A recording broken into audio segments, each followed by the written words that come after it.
الرحمن الرحیم۔ میرے عزیز طلباء اور طالبات، السلام علیکم۔ میں آپ کی اردو کی ٹیچر آپ سے مخاطب ہوں۔ آج ہم کریں گے نردبان اردو کا کام، تفہیم مسجد نبوی صلی اللہ علیہ وآلہ وسلم کے سوالات۔ سوال نمبر 1، تاریخ اسلام کی پہلی مسجد کا نام کیا ہے؟ جواب، تاریخ اسلام کی سب سے پہلی مسجد مسجد قباء ہے۔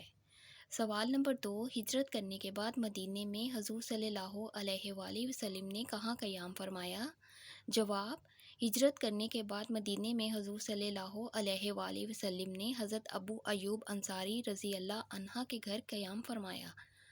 سوال نمبر 3، مسجد کی تعمیر کس طرح ہوئی؟ مسجد کی تعمیر میں دیواریں کچی اینٹوں اور پتھروں سے بنائی گئیں، جبکہ چھت کھجور کی لکڑی اور پتوں کی تھی۔ سوال نمبر 4، حضور صلی اللہ علیہ وآلہ وسلم نے مسجد کی توسیع کب اور کیوں فرمائی؟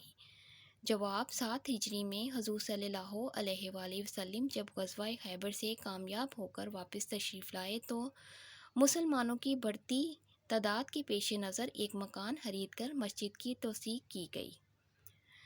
سوال نمبر 5، مسجد نبوی صلی اللہ علیہ وآلہ وسلم کے گنبد کو گنبد خضرا کیوں کہتے ہیں؟ جواب، 1233 ہجری میں سلطان محمود غزنوی نے گنبد کی ازسر نو تعمیر کروانے کے بعد اس پر سبز رنگ کروایا۔ اس کے بعد یہ گنبد گنبد خضرا کہلانے لگا۔ درست جملوں پر صحیح اور غلط جملوں پر کراس کا نشان لگائیں۔ نمبر 1، مسجد نبوی صلی اللہ علیہ وآلہ وسلم کے زمین کی قیمت حضرت ابو بکر صدیق رضی اللہ عنہ نے ادا کی، درست۔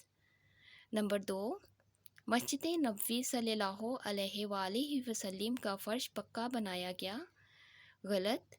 نمبر 3، نبی کریم صلی اللہ علیہ وآلہ وسلم نے حضرت ابو ایوب انصاری رضی اللہ عنہ کے گھر 2 ماہ قیام فرمایا، غلط۔ نمبر 4، غزوہ خیبر 7 ہجری میں ہوا، درست۔ نمبر 5، سلطان محمود غزنوی نے گنبد پر سبز رنگ کروایا، درست۔ آج ہم نے کیے ہیں سوالات اور درست اور غلط جملے۔ انشاءاللہ تعالیٰ اگلے لیکچر میں پھر آپ سے ملوں گی۔ اللہ حافظ۔